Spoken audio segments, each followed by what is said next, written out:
We mentioned COVID earlier, but in all reality, we didn't know what 2022 would look like. There were still a lot of question marks when we started the year, and we overcame quite a bit of challenges. Some of those challenges still haven't been overcome. Let's kind of highlight some of those challenges that we incurred throughout the year. I know obviously remote work in some capacity had a role in that. Hiring had its own challenges, shortage of landmen.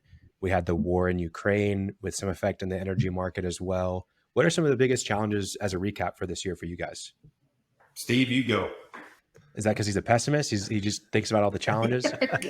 I You're would fine. say definitely the labor force has been a large issue, especially up in my area of the world.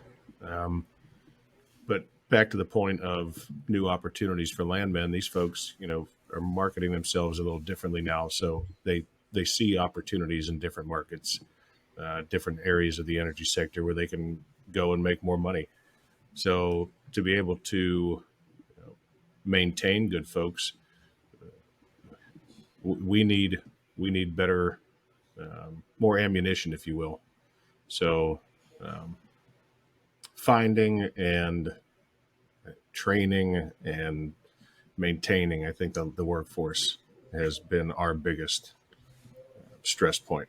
Yeah, I think that's a great point. The pay on the utilities and renewables side, those guys, they're the pay for land agents and what they're willing to do for good land agents is so much greater than what the oil and gas industry is doing right now. And I think you're going to see a trend of that maybe not hit today, but 6 months from now, 8 months from now, um, it's going to get tough on oil and gas projects because the green space is they're going hard. They're rowing that boat fast, and they're willing to get it done today and get with good land agents. So the trend's headed that way. Yeah, and day rates are always, and we're talking about day rates, right? I mean, that's a big part of decisions we need to make and things that we need to stay on top of, and we've got a good feel for it because we're always hiring people and trying to retain people and stuff. And it's more a thing that you see when you look at the broader land space. Within a bubble, within a project that's been going on for a long time with an established crew, maybe you don't see those outside factors on compensation coming into play. But whenever someone calls us and says, "Hey, I need new people. I need some people in this place," well, you got to go to the market and you've got to find land and you got to find people who are qualified and available or interested in doing something different.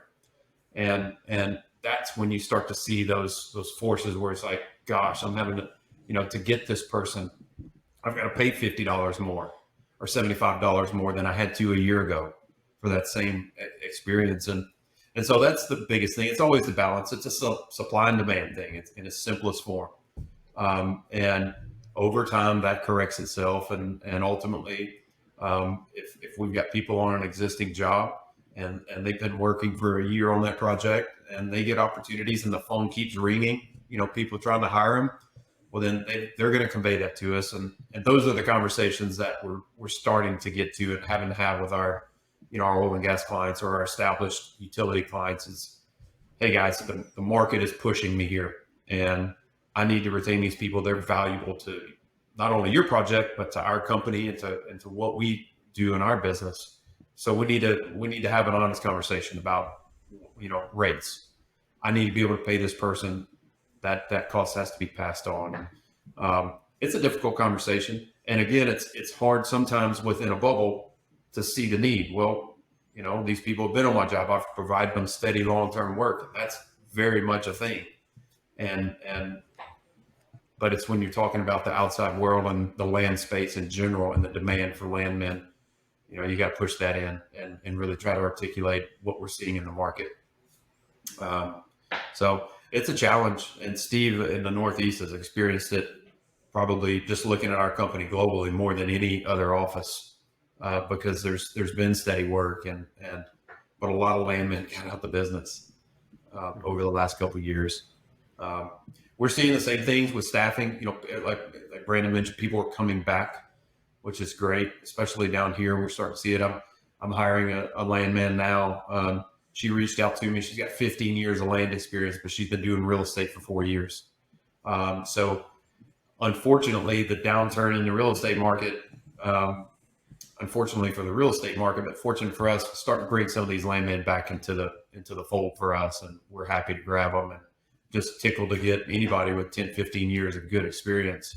That's a plus in today's market. So we're seeing the same trends down here in Texas as well.